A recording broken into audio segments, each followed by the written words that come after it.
mandou chamar os cabras da peste pra se juntar. A cabroeira mandou chamar os cabras da peste. Fala, cabraiada! Estamos entrando no ar com mais um Os CabraCast, direto do United States of Paraíba, na Conferência Mundo aqui em Guarabira, com uma galera massa que vai fazer barulho pra vocês escutarem agora!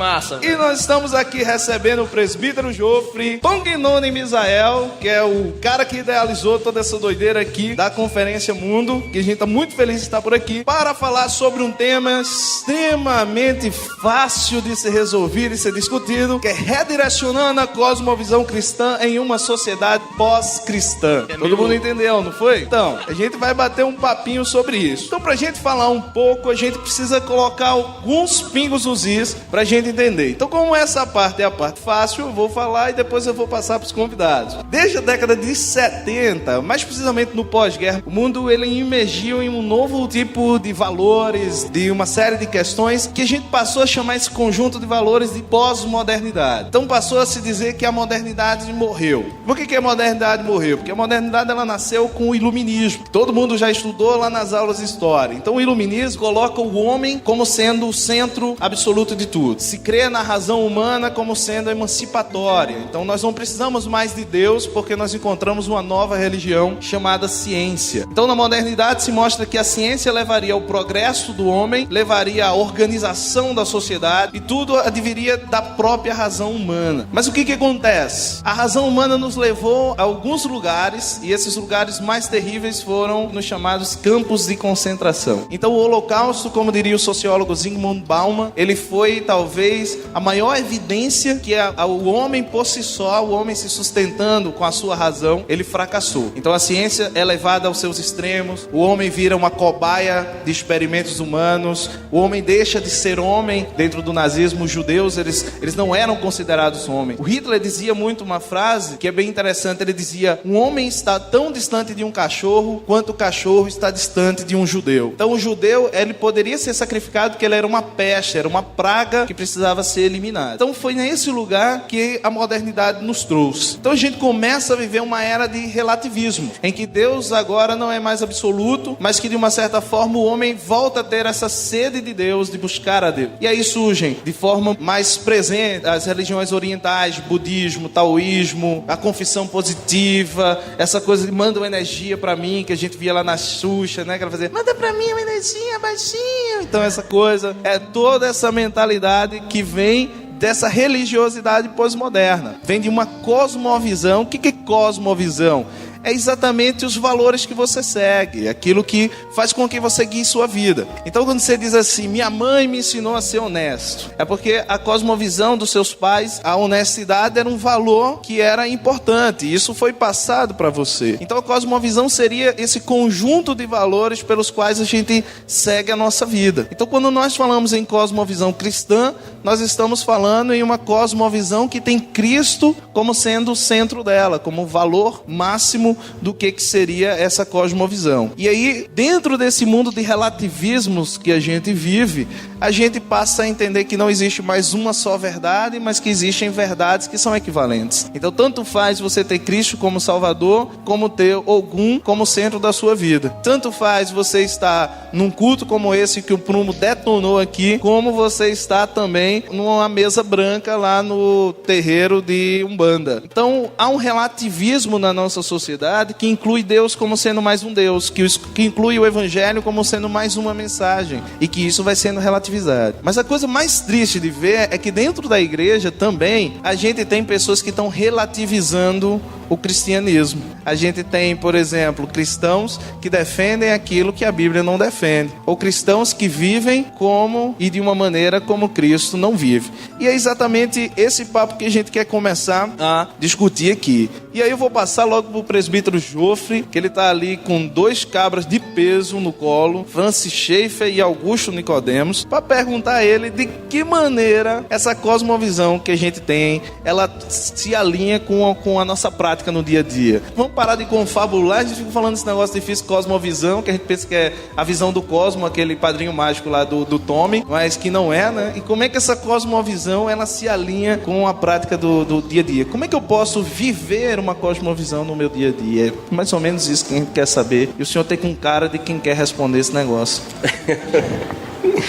Bom, a pós-modernidade e cosmovisão são palavras que parecem ser acadêmicas e distantes do nosso dia a dia. Elas fazem uma parte constante na nossa vivência, em todas as decisões de nossa nação. Então parece ser uma coisa muito distante, muito acadêmica, parece ser uma coisa muito nova, muito recente. Não é tão nova. Essa questão de relativismo tem as suas origens lá após os pré-socráticos lá da Grécia Antiga, vem os sofistas, e aí com os sofistas é que temos aí a primeira ideia de relativismo. É lá com os filósofos sofistas lá da Grécia Antiga. Na minha visão, os filósofos sofistas, eles são a cara dos pregadores do momento, dos pregadores que vendem os sonhos e vendem a vida utópica, vendem a igreja utópica, vendem o céu, vendem o que não tem, porque esses pregadores são capazes de discutir ou de fazer provocações e discutir qualquer assunto, e eles nos dão a entender na mídia que tem conhecimento de causa, mas na verdade não, eles apenas fazem suas proposições. Era isso a proposta da escola sofista, né? Fazer apenas provocações e não chegar nunca a uma conclusão, a uma ideia. Nos tempos mais modernos, nós vamos encontrar Nietzsche. Nietzsche, que talvez seja o filósofo no século XX que mais foi debatido, mas Nietzsche ele tem um elenco de defensores muito grandes, e alguns apontam Nietzsche como niilista, mas Nietzsche ele não se envolve, pelo contrário, ele é um crítico do niilismo. Então a gente encontra ali em Nietzsche a primeira destruição da modernidade. É claro que ele tem uma visão como filósofo do século XIX, ele tem uma visão da problemática do homem do século XIX, aquela revolução industrial e todos aqueles valores, e ele vê aquela decadência humana. Então,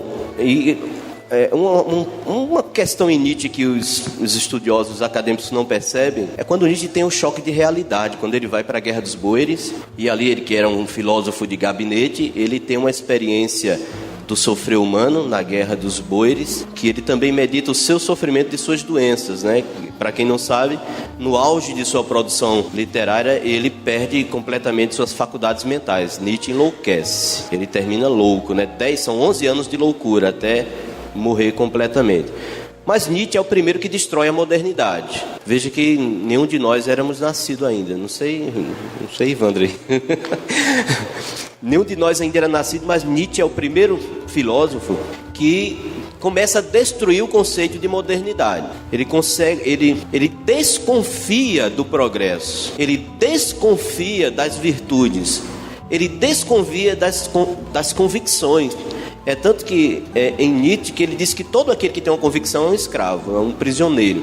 Todo aquele que tem uma convicção. Interessante que Nietzsche é apontado também como um dos grandes idealizadores dos estados totalitários, que também é a acusação feita a outros filósofos, né? Como, por exemplo, a gente pode pegar algumas assertivas de Nietzsche.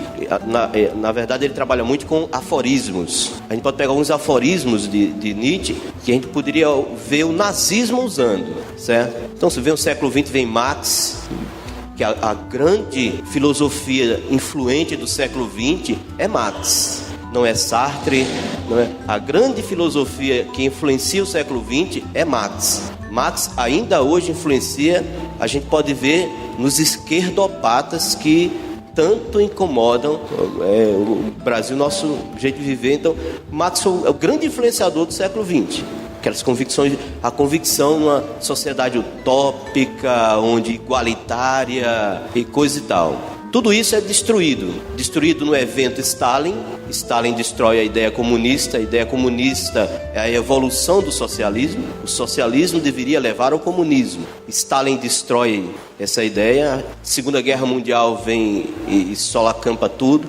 E as demais guerras, quando vem surgindo, destrói essa ideia de moderno, essa ideia de funcional do moderno. A gente chega de 70 para cá, então, quando começou realmente, uma coisa que Marx dizia, que era tudo que é sólido no capitalismo se desmancha, como um sorrisal. Não havia sorrisal na época, mas eu estou incluindo Marx aqui tomando sorrisal. Ele tomava vinho, né? Tomava muito vinho à custa dos capitalistas, né? Apesar de ser contrário, né? No entanto, quando a gente chega na década de 70, Zygmunt Bauman, ele vai pegar essa ideia, vai aperfeiçoar essa ideia de Marx. Ele que já namorou muito com o socialismo, o comunismo, que escreveu o livro Modernidade Líquida, muito contemporâneo, recomendo a leitura, né? Modernidade Líquida, Amor Líquido, Relações Líquidas. As relações, ele não chama relacionamento, ele chama conexão.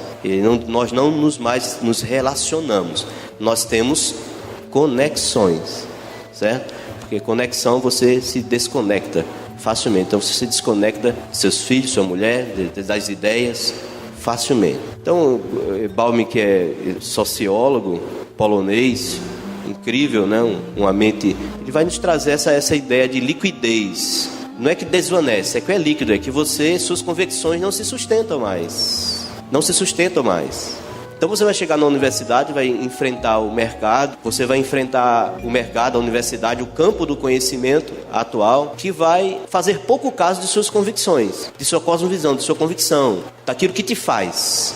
Cosmovisão não é apenas o jeito que você vê. Cosmovisão cristã é o que te faz ser, o que você é, o que te faz. Se é Cristo, se você é feito pautado na palavra, em Cristo, então a tua cosmovisão, apesar de vai ser questionada, enfrentada, apedrejada, mas você vai permanecer firme, porque o que te faz é Cristo. E o modo como Cristo vê. É como Paulo, vamos encontrar em Paulo, é uma filosofia ou teologia feita a partir do caminhar. Vamos caminhando e fazendo a nossa filosofia.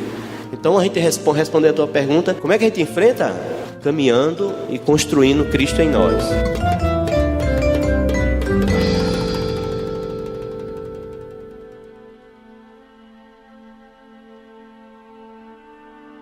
A minha participação nessa questão da cosmovisão, eu vou ficar mais para um lado da questão da cultura, né? Porque cosmovisão, como já foi explanado aqui, cosmovisão também é cultura. Ou por que não dizer que ela também não é, por si só, a cultura já, né? Sim. A cultura, eu vou pontuar algumas coisas aqui. Primeiro, antes de falar o que eu ia dizer, você falou aí na leitura sobre o ápice da Segunda Guerra Mundial e todo o percurso que a modernidade traçou até chegar lá, né?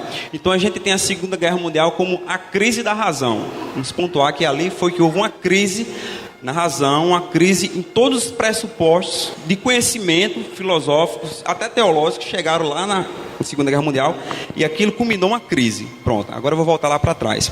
Eu falei que cosmovisão é cultura, por quê?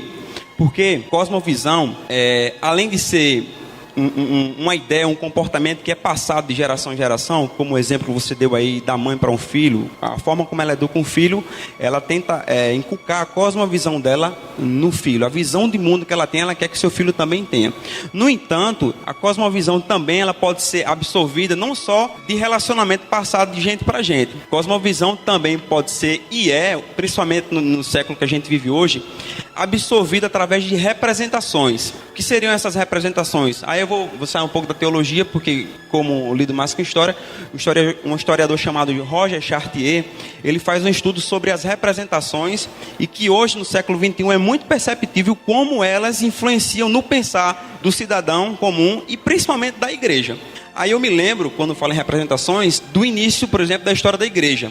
Você pega a igreja primitiva e você vai ler lá a história, você vai ver os registros fotográficos das catacumbas romanas. Nós já vemos ali, interessante, a igreja produzindo cultura, a igreja aprendendo através das representações que ela mesma criou e deixando os registros históricos de que naquele tempo havia uma criação de representação. Se você fizer um estudo, por exemplo, nas catacumbas de Roma, você vai ver lá peixes, acrósticos, frases, Tudo aquilo era produção, digamos assim, da igreja. Então, nesse sentido, a igreja produzia cultura, a igreja produzia cosmovisão cristã. Aí, passando por todo esse tempo, a gente nota que houve um domínio romano, acho que 1 milênio, né?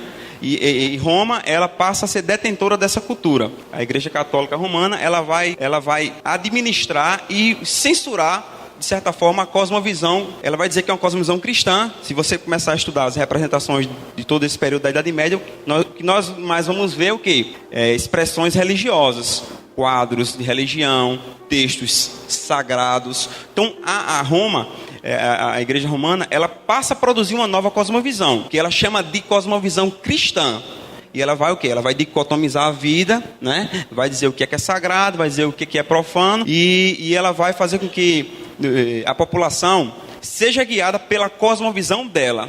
Então, o que é que ocorre? Ali a gente tem uma produção de uma cosmovisão religiosa, não necessariamente cristã. Quando a gente tem a Bíblia como a nossa regra de fé e como, de fato, o resultado da cultura do Evangelho, né? Porque a gente entende que o Evangelho, de fato, ele produz cultura. O Evangelho, ele produz uma cultura, e essa cultura é a cultura cristã. E quando a gente produz cultura cristã, nós nos tornamos cristãos com cosmovisão alinhada nas Sagradas Escrituras. Então, com a Idade Média, houve essa questão da dicotomia, essa questão da cosmovisão do mundo ser alinhada pela igreja. Aí nós temos muito bem o grande exemplo da Reforma. O que foi que a Reforma fez? A Reforma vem e rompe com essa ideia dicotômica, ela rompe com essa ideia de sagrado e profano, e vem entender que o senhorio de Cristo não é um senhorio limitado. O Cristo é para toda a vida e para a vida toda. Cristo não é para uma área segmentada da vida humana, da sociedade. Cristo é para a sociedade toda. Então, aí a gente vê um rompimento e vê, de fato, a transformação de sociedades a partir da cosmovisão da igreja. Nesse ponto, a igreja é o quê? É produtora de uma cultura. Mas, trazendo para os dias de hoje, a gente percebe que, infelizmente, a igreja evangélica como um todo, ela não mais produz cultura. Ela não produz mais cultura cristã. Ela, infelizmente, ela absorve a cultura do mundo e ela ressignifica essa absorção e produz uma nova cultura que a gente entende como uma cultura religiosa, uma cultura maquiada, uma cultura onde ela tenta encaixotar Deus, onde ela tenta maquiar o que é a igreja, e o corpo que é a igreja, ela passa a viver dentro de um contexto, nosso contexto, por exemplo, brasileiro, onde os produtores da nossa cultura, em sua grande maioria, são o quê? São líderes que não são bem nutridos da palavra, como o pastor Renato aqui pregou e falou que mais de 50% dos nossos líderes evangélicos nunca leram a Bíblia toda, não é? Então a gente tem hoje um caos quando se fala de cultura, de cosmovisão. Então, é tempo de a gente parar um pouco, perceber que é preciso reformar essa cosmovisão. Não vamos mudar o Brasil do dia para a noite, não vamos mudar a cidade nem o estado do dia para a noite, mas podemos mudar, provocar na igreja uma mudança para ela repensar que tipo de cosmovisão ela tem absorvido e que tipo de cosmovisão ela tem produzido. Porque quando a gente absorve cosmovisão e cultura, a gente também produz, né? Já dizia aquele Frei Beto, né? Eu não sou leitor dele, não conheço muitas obras, mas uma frase dele eu não esqueço. Que ele disse que a cabeça pensa a partir de onde os pés pisam. Então, assim, onde é que a gente está pisando? Essa é uma reflexão, né? Onde é que a gente está pisando? Será se é na palavra, né? Será se é de fato no evangelho todo? Será se é de fato no evangelho relevante? Porque, vou encerrar essa participação minha dizendo o seguinte, aquela frase bem famosa do Lutero, por exemplo, né? Que ele disse, o rapaz se converteu, um cidadão lá da época, ele disse, e agora, Lutero? Eu me converti, encontrei com o evangelho da graça, encontrei com o evangelho da cruz, agora sou de fato um cristão, o que deve fazer? E ele era sapateiro. Aí Lutero disse, muito bem, talvez ele esperasse uma resposta, vá ser missionário, vá fazer aquilo outro, vá para a igreja tantas vezes. Ele disse, produza o melhor sapato que você puder e venda-o com o preço mais justo que você puder. Então, olha só que cosmovisão interessante. Essa é a cosmovisão de fato cristã que a igreja deve ter. No entanto, a gente tem uma igreja que é religiosa, uma igreja que tem as suas listas, né, de eu tenho que fazer isso, tenho que fazer aquilo, para eu dizer que eu sou cristão. No entanto, o que a gente mais vê hoje aí no Brasil são cristãos que de fato têm os momentos religiosos, mas no dia a dia só negam impostos, não é? Batem nas suas esposas, dizem que não pode assistir determinado ou ouvir determinado tipo de música, mas consome um monte de cultura que também é secular. Então, não há uma confusão nesse sentido? Então, a proposta é a gente poder repensar a cultura.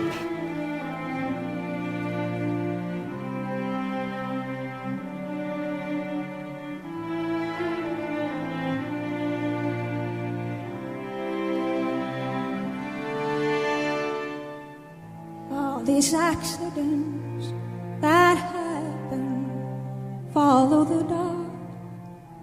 Coincidence makes sense only with you.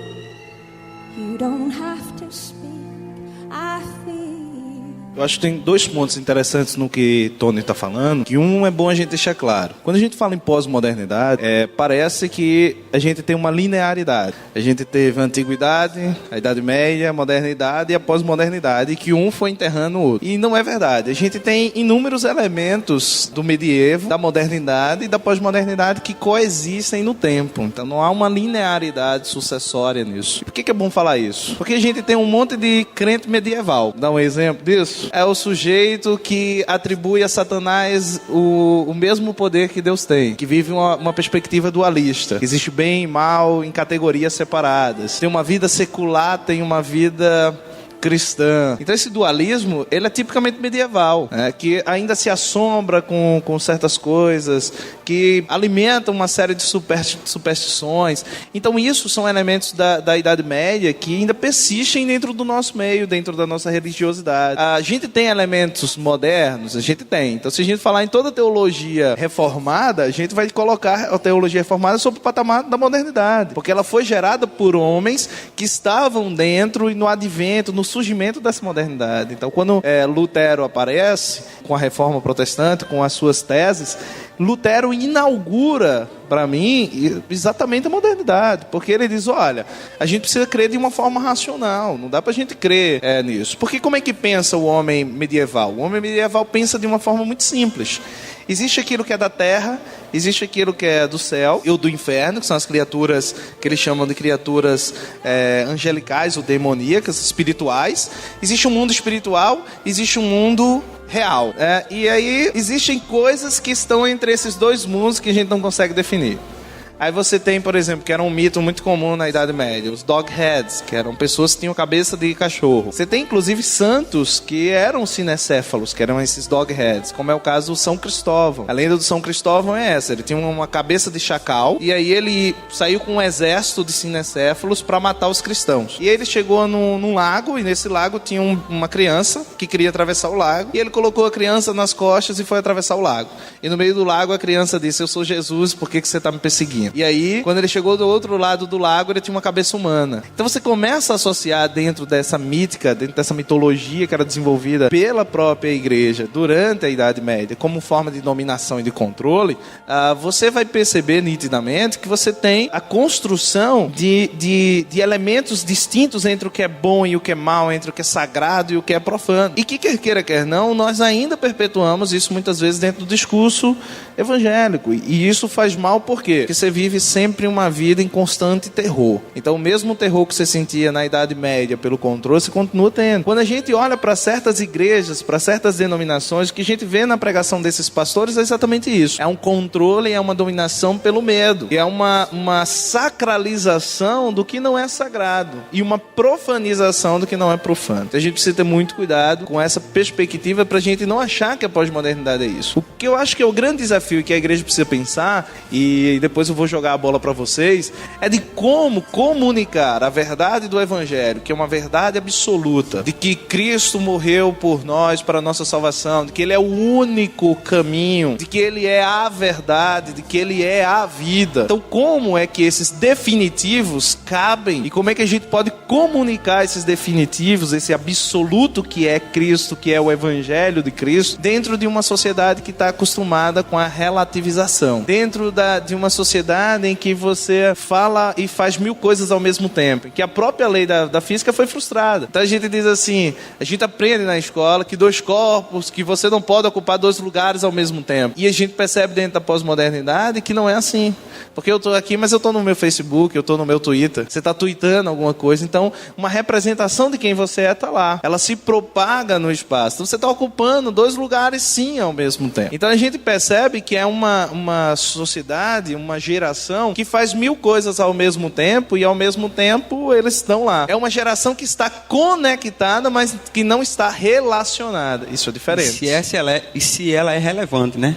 Isso, porque a meu ver, por que a gente não consegue muitas vezes ser relevante? A gente não consegue ser relevante porque a gente se conecta com os outros, mas a gente não se relaciona com os outros. E o meio como Deus encontrou de fazer com que você tenha algo com Ele, com que você passe a incutir essa cosmovisão, que é a cosmovisão do Evangelho na tua vida, é através de um relacionamento e não através de uma conexão. Eu não tenho que me conectar com Deus como eu me conecto com as pessoas, mas eu preciso me relacionar com Ele. E isso leva tempo, isso é um processo de você conhecer, de você muitas vezes se aborrecer, porque você vai ter coisas em Deus que vão frustrar coisas em você. E não é fácil ser frustrado, sabe? Não é fácil você deixar de ser quem você é, como a gente cantou aqui com o Bruno, de deixar de fazer aquilo que você fez, aquilo que você construiu, deixar do lado, para que você passe a viver aquilo que Cristo vê. Eu não sei como é que vocês percebem isso, mas de uma forma assim, vamos tentar sinalizar para que fique mais claro para as pessoas. Então, por exemplo, como é que eu posso me relacionar com a cultura à minha volta? E aí me relacionar, não me conectar, tá, gente? Como é que eu posso me relacionar com a cultura à minha volta? Essa é uma primeira pergunta que eu faço para vocês, sem frustrar a minha cosmovisão. E um segundo ponto é em relação à cultura. De fato, tudo que nós vivemos é cultura. Inclusive aquilo que nós chamamos de real é cultura. Então nós estamos aqui ou nós estamos sonhando que estamos aqui? Parece uma pergunta filosófica, mas isso tem uma resposta que é cultural. Nós entendemos aquilo que é real porque nós fomos condicionados, ou como diria Michel Foucault, fomos adestrados para assim acreditar, para assim pensar. Então isso é, sem dúvida nenhuma, um aspecto da cultura. Mas a igreja passou a entender que a cultura é algo ruim. E a gente passou a rotular essa cultura de mundo. E aí eu achei muito interessante a gente estar na Conferência Mundo, que a gente tem que pensar exatamente que nós estamos no mundo, nós não fomos tirados dele. A Norma Braga tem um texto fantástico no livrinho dela sobre cosmovisão, em que ela afirma exatamente isso, que você não vai ser nunca arrancado do mundo, porque o próprio Cristo disse, eles estão no mundo. Então a gente vai permanecer nesse mundo, apesar de não pertencermos aos valores que ele pertence. Então ele diz, olha, eles vão viver aí, mas com uma cosmovisão que é minha, que é do reino, que é do céu, que é do alto, e que não se adequa à visão desse mundo. Então é bom a gente pensar isso. O Sandro Baggio, numa pregação dele, ele fala uma coisa bem interessante. A igreja passou a entender que a resposta para a cultura que está lá fora, que é do mundo, por assim dizer, secular, é você fazer ou produzir mais cultura. E nem sempre é assim. Por quê? Porque a gente passa a ser o genérico do mundo. Nós temos o rock do mundo, temos o rock gospel. Temos o lepo-lepo do mundo, temos o lepo-lepo gospel. Temos o porta dos fundos, temos o porta estreita. E assim vai. Então a gente tem que ter sempre um correspondente das coisas que é produzida. Mas nós não produzimos uma cultura que seja uma cultura do reino, que seja uma cultura do evangelho, que seja uma cultura da verdade. Primeiro, eu acho que primeiro ela tem que se reformar. Eu acho que a igreja ela tem que parar um pouco. A partir de mim, quando eu falo igreja, eu não estou falando a partir de mim, a partir de nós. Nós temos que parar um pouco e refletir que tipo de mente nós temos formulado em nós mesmos. Porque nós recebemos a mente de Cristo quando entregamos a vida ao Salvador. Quando Ele vai e nos resgata, a gente pelo menos subentende que temos a mente de Cristo. Mas mesmo assim, o que é que ocorre? Devido à própria pós-modernidade que a gente vive hoje, que é uma palavra, como o Jô falou aqui, que parece ser muito acadêmica, mas ela é muito presente hoje em dia em todos os aspectos da mídia, da educação, enfim, da vida como um todo. Por que é importante a gente repensar questionamento? Porque nós acabamos sendo domesticados de alguma forma a criar outras mentes. A mente do meu trabalho, que não é a minha mente cristã. A mente do meu lar, que não é a minha mente cristã. A mente do meu hobby, quando eu vou jogar futebol, por exemplo, eu tenho outra mente ali. Então, de fato, é como se a nossa mente fosse fragmentada para determinadas situações e vivesse relacionamentos na sociedade utilizando mentes diferentes. Então, acho que a gente tem que, nesse sentido, reformar a nossa mente. Segundo, por que é importante reformar a mente? Porque a reforma da nossa mente vai nos gerar uma cosmovisão mais limpa, uma cosmovisão cristã, parecida com Cristo. Então, depois que eu limpar a minha visibilidade para com o mundo, a partir da mente de Cristo, eu vou agora cair em campo. Vou buscar, de fato, viver o 1 Coríntios 10:31. Fazer tudo para a glória de Deus, né? Até um suco de laranja que eu vou fazer pensando em glorificar a Deus. Isso é difícil. Nos dias de hoje a igreja pensar assim, porque a mente está dividida, né? Está dividida também porque a gente aprendeu que o que é de Cristo é o que aparenta ser religioso, nem sempre é. A cultura cristã, ela é cristã pela essência dela, não pelo rótulo. Compreende? Não pelo rótulo. Então a gente costuma muito ver pelos rótulos. Como eu falei, a gente costuma muito ver pelas representações. O que as igrejas estão fazendo hoje aí, né? As representações de símbolos. E essas representações, ela criam uma nova realidade e a gente passa a viver a partir dessas realidades e representações. Veja que a gente está longe de essência. Aí por que eu falo isso? Porque uma pessoa que eu leio muito, o Francis Schaeffer, né? E eu gosto muito de ver a questão da cosmovisão e da cultura a partir do Schaeffer. Por quê? Porque ele não escreveu a partir de um objeto de estudo distante dele, ou depois de uma época. Ele escreveu justamente na época em que ele estava vivendo. Ele foi um contemporâneo, ele viu a igreja norte-americana, a igreja cristã no norte da Europa desfalecendo, a cultura cristã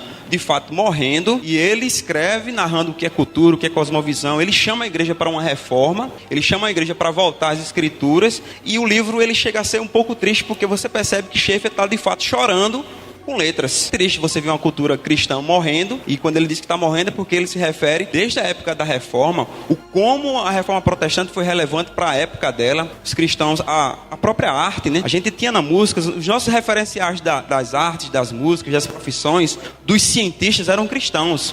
O pai da ciência moderna é cristão. Isaac Newton era cristão, né? A gente encontra os quadros de Rembrandt, por exemplo, quadros de uma pessoa que tem uma perspectiva cristã. Na música a gente tem aqui Sebastian Bach, fora outros, e até os que não eram cristãos, que isso é muito interessante pontuar, até os que não eram cristãos, que não tiveram encontro genuíno com Cristo, viviam uma cultura cristã. Olha só, porque era tão forte a igreja, ela era tão cheia do poder, ela tinha tanto uma visibilidade do reino, que a sociedade, ela absorvia a cultura cristã. Então ela começava a pensar, não sem que houvesse de fato uma conversão genuína, mas a família entendia que a traição era um pecado. Eles passavam para os filhos que nós viemos de Adão e Eva, tá entendendo? A honestidade, a verdade era uma coisa que eles prezavam muito, tá entendendo? Então olha só, a gente cai nos dias de hoje e percebe o que Schaeffer fala no livro dele acontecendo com a igreja nos dias de hoje também. A igreja, ela parou de produzir cultura porque ela esqueceu de se reinventar, vamos dizer assim, ao seu tempo. Porque a palavra não muda. A palavra de Deus é verdadeira, ela é atemporal. No entanto, como é que eu vou relacionar essa verdade com a minha sociedade sem fazer a leitura do meu tempo? Compreende? Então, por isso que é importante reformar a mente, né? Não esquecer da nossa história como igreja. Por isso que é importante a gente voltar e lembrar que tinha Lutero, é lembrar que tinha Jonathan Edwards, é lembrar que existia o Sebastian Bach, é lembrar que existia Rembrandt, é lembrar desse pessoal todinho que modificaram a sociedade. E para fechar, porque Schaeffer chora no livro dele. Você lê A Morte na Cidade, ele está vendo a igreja morrendo diante da cidade, diante do país. Você lê O Grande Desastre Evangélico, ele também está vendo isso. Mas isso lá, Estados Unidos e Europa. O que ocorre com a gente aqui é como se a gente se esquecido dos nossos pressupostos, como se a verdade bíblica, como se a cultura do evangelho fosse pobre e não fosse interessante, e eu abandono isso aí, eu fecho a Bíblia. Você faça uma pesquisa, por exemplo, a juventude cristã. Pergunte quantos leram a Bíblia. Pergunte quantos se interessam por literatura cristã. Pergunte quantos escutam música cristã de boa qualidade. É difícil você ouvir essa resposta. Agora pergunte quantos leram seus livros dos seus cursos específicos, seja de direito, seja de enfermagem, seja de sociologia. Pergunte quantos assistiram inúmeros filmes que não têm nenhum conteúdo cristão. Então é preciso reformar a mente. E para voltar a se relacionar com a sociedade, a gente precisa entender que a gente tem que não fugir do mundo, mas se infiltrar no mundo. A gente tem que, entenda-me, amar o mundo. A gente tem que amar o mundo aí fora, as pessoas do mundo. A gente precisa invadir as áreas da sociedade como um todo, universidade. Eu, por exemplo, eu sou policial militar também, além de professor. Só eu sei o quanto é difícil você ser um policial cristão. Mas por que isso me perturba? E todo dia eu tento me refazer a partir da palavra, todo dia que eu vou trabalhar. Porque eu entendo que ali eu sou um produtor de cosmovisão. E eles percebem de alguma forma que eu penso diferente. Então se a igreja como um todo pensasse assim, que na verdade ela não tem que fugir do mundo, ela tem que salgar o mundo, nós teríamos hoje, de repente, bons professores de universidade que não negam a sua fé, enfermeiras que trabalham com piedade, que amam seus pacientes como Jesus amou as pessoas. Nós teríamos advogados honestos que não pegam causas que são recheadas de mentira. A gente teria, por exemplo, bons músicos nas universidades tocando as suas canções, seja em universidades ou até mesmo através da cultura popular, de alguma forma como profissão, porque eu compreendo que música também é uma profissão, como qualquer uma. No entanto, é preciso que se pese como ele, se há relevância ou não, se ele tem como ser sal e luz ali ou não. Eu falo isso porque a gente viu ontem aqui, por exemplo, o Ravá, professor Júnior, professor da universidade, toca no Brasil, toca em todo canto, com orquestra, com sinfônica, com quarteto da UFPB. Ele não toca música cristã, mas ele tem uma cosmovisão cristã, e onde ele está, ele pode muito bem ser sal e luz. Então é isso que eu penso, reformar a mente da gente. A partir desse momento a gente já pode começar a isso, reformar a nossa cosmovisão e não ter medo, ter coragem, porque existe uma parede enorme chamada religião que nos faz retroceder por causa dos paradigmas. Está entendendo? Então quebrar paradigmas é um desafio da igreja, é um desafio da gente. Mas para isso a gente tem que voltar à palavra, entender o senhorio de Cristo no todo, como um todo. Porque eu acho que o Tony, ou o Ivandro, ou o Jô, ou o Éder, somos nós que Deus quer se relacionar a sós. Quando a gente está sozinho, é aquele Tony que Deus quer se relacionar. Porque quando eu estou sozinho, não tem ninguém vendo, não. Mas também, o Tony que Deus quer se relacionar é aquele Tony que está no trabalho lá, que está na rua andando, e a igreja não está vendo. É ali que eu vou ser a igreja. É ali que a gente vai, de fato, fazer diferença.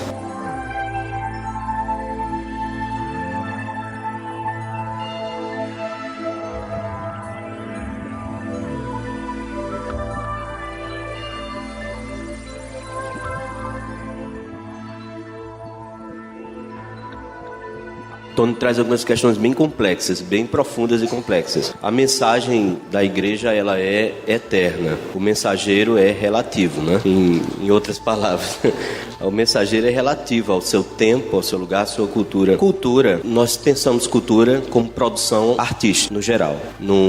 Numa ideia reducionista, nós vamos pensar a cultura como uma produção artística. O que Tony levanta aqui, a questão levantada também por Ivandro, é que a igreja, no caso de igreja protestante, ela renunciou a alguns enunciados que não poderia ter renunciado. Era muito comum, convertido na década de 80, eu ouvi muito, por exemplo, crente não se envolve na política. Crente não se envolve com política. Política não é coisa para a igreja. Política é uma produção cultural. Se o crente não pode se envolver na política por causa do ambiente de corrupção, o crente não pode ser policial, porque também existe um ambiente de corrupção. Não pode ser comerciante, porque no comércio é um ambiente altamente corrupto. É o comércio ou qualquer atividade profissional que delegue necessidade humana, você vai encontrar ambientes de corrupção. Então, produção cultural é a produção da vida, que você produz a maneira que você caminha na vida. Então,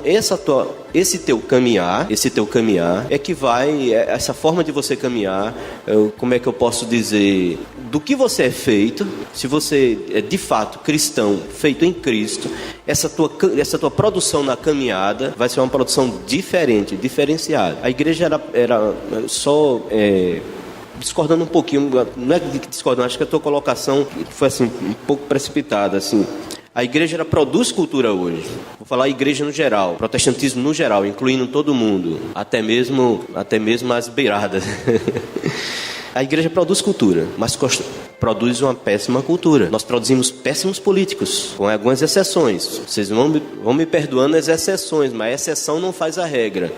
É a regra que faz a exceção. Então nós produzimos péssimos políticos, que nos envergonham, que dizemos não nos representa. Com as exceções, produzimos péssima música.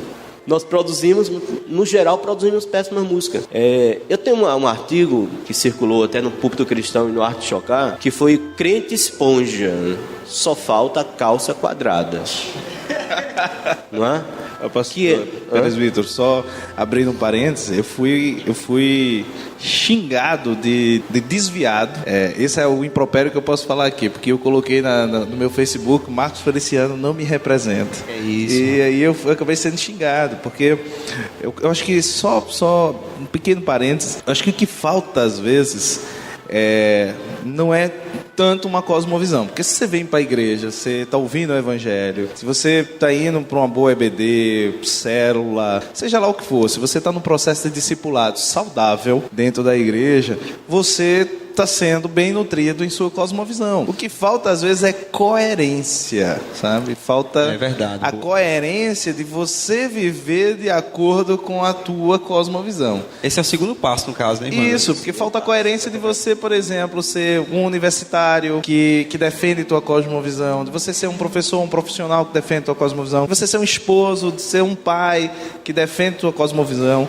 Porque é uma coisa que Tony falou que é interessante, e eu queria só repetir para a gente frisar bem isso, para deixar isso claro, é que você pode ser fatiado, sabe? Você pode se perceber como várias pessoas, como esposa, como namorado, namorada, noivo, noiva, marido, profissional, seja lá o que for. Então nós interpretamos diversos papéis dentro da sociedade, vivemos esses diversos papéis, mas Deus te conhece na sua integralidade. Então Deus quer se relacionar com você como um só. Deus não quer que você vista um papel de filho de Deus quando chega na presença dele. O Eugene Peterson tem um livro que infelizmente está esgotado, que é o Viva a Ressurreição. E nesse livro ele diz: quando você é mais cristão, quando você vai ao culto, porque ir para o culto é fácil todo mundo ser crente no culto. Mas tem um problema: se você vier para todos os cultos que tem na semana, você vai passar no máximo 5 horas, 6 horas em média na igreja. Mas você passa 8 horas por dia no seu trabalho. Então onde você é cristão? Na igreja? O cristão que você é, ele está onde? Na igreja? 6 horas na semana? Ou ele está no teu trabalho 40 horas por semana? Então as pessoas do seu trabalho conhecem muito mais o cristão que você é do que as pessoas da sua igreja. Porque ser crente na sua igreja é fácil. Não ceder à tentação da pornografia na sua igreja é fácil. Não ceder às outras provações que você passa é fácil. Não ser um super-homem no sentido de Nietzsche, né, que é o cara que é autossuficiente, na tua igreja é fácil.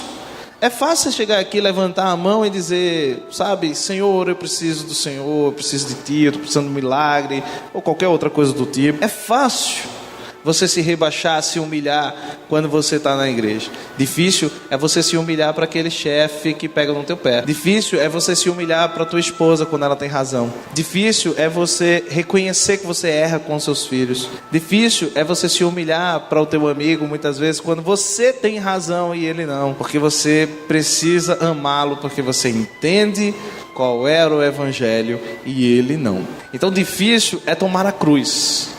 Difícil é morrer diariamente. E é o nosso convite. Quando Cristo diz, toma a tua cruz e segue-me, o único caminho que leva para a cruz é o caminho da morte. É o caminho de você se negar, é o caminho de você se recusar a ter razão muitas vezes, para que Ele seja visto, né? Para que a gente reduza a nossa cosmovisão, para que Ele seja a única coisa em que a visão dos outros vai perceber em você. Essa é, para mim falta essa coerência. Não sei se o presbítero concorda. Concordo. Tem o que eu chamo, já chamei pela terceira vez, eu falo, uma ideia minha, o choque da realidade do evangelho para enfrentarmos a pós-modernidade, que eu analiso a pós-modernidade um período muito perigoso. Você pode encontrar na Bíblia, Marcos capítulo 9, ali, quando subiram ao monte e tiveram a experiência, Pedro, Tiago e João, juntamente com Cristo, tem a experiência ali da transfiguração. E ali é uma experiência fantástica, ali há um transcender de tempo, espaço, eras. E os apóstolos ali se sentiram muito bem, né? Viram Moisés, Elias. Foi uma certeza tão plena que ninguém precisou dizer a eles que era Moisés e que era Elias. Eles sabiam que era. E a frase de Pedro, né, era tão bom que ficássemos aqui, construíssemos cabanas para Elias, para Moisés. Aí vem a voz, olha, esse é meu filho amado. Aí ele ouviu. Isso tem a ver com pós-modernidade e com que Ivandro falava aqui. Subir o monte é quando a gente vem para a igreja, né? E falamos a mesma língua, pensamos do mesmo jeito. Pelo menos temos os mesmos trejeitos, as mesmas coreografias. Senta, levanta, levanta, senta, senta, levanta, levanta, senta, senta, levanta. Pelo menos temos as mesmas coreografias. Sérgio Pimenta chama de coreografias de aflitos, né? Só que veja o choque de realidade nesse texto. Jesus chama para descer o monte. Ao pé do monte, o que é que eles encontram? Encontram um endemoniado que o restante dos apóstolos não conseguiam expulsar, não é? Então, o pé do monte é o Monte da Transfiguração. A gente vem para a igreja no domingo e a gente vê coisas maravilhosas, vê transcendência na música, pregação, oração, aquele momento ali de comunhão, né? A transcendência na igreja como lugar. Entenda, igreja como lugar onde a igreja se reúne. Mas descer do monte é a segunda-feira, é a terça-feira, é a quarta-feira, é a quinta-feira. Aí lá estão os demônios te esperando. E você só vai conseguir vencê-los com jejum e oração. Só complementando, tudo que eu expus a respeito da questão da cosmovisão e da cultura, da problemática, da gente repensar a nossa mente cristã, tudo isso, e do envolvimento que nós temos que ter na sociedade, na cidade, nas diversas áreas da vida, é claro que quando eu falei, isso não substitui de forma nenhuma, isso não é o foco da mensagem do Evangelho. Isso não substitui o fato, isso não substitui o dever que nós temos de dizer às pessoas que elas são pecadoras, que se elas não se arrependerem elas vão para o inferno, de que existe um Deus de graça, que Cristo morreu na cruz por elas, e que de fato elas mataram o Cristo no sentido mais teológico que você possa compreender, e que elas precisam se arrepender. Isso não substitui. Essa é a mensagem principal da igreja. Agora, toda essa questão da cosmovisão, toda essa questão da cultura deve, ou pelo menos deveria ser, um resultado natural daquele que proclama a verdade. Então, nesse sentido, a gente entende que alguma coisa precisa ser ajustada quando se fala de mente cristã e de cosmovisão.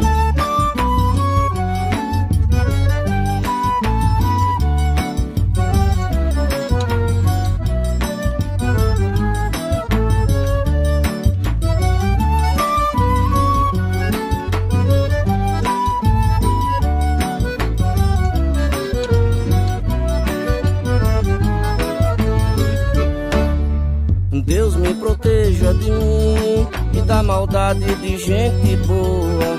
A gente quer agradecer. Você pode continuar esse papo nos nossos comentários, na postagem desse episódio, e também você pode nos mandar um e-mail para podcast@oscabracast.com.br. Nos persiga no Twitter, @oscabracast.com.br, e dê uma cutucadinha lá no legal do Twitter, www.facebook.com/oscabracast. Não é isso aí, Edu? Isso aí, a gente quer agradecer o convite para participar aqui da Conferência Mundo, agradecer ao presbítero Jofre, a Tony também pelo convite, a todos vocês aí que participaram com as perguntas também e ouvindo. Mas muito obrigado, valeu e até a próxima. É isso aí, mano. Tchau. Valeu, Até. tchau. Até a próxima. Valeu. Valeu, obrigado vocês.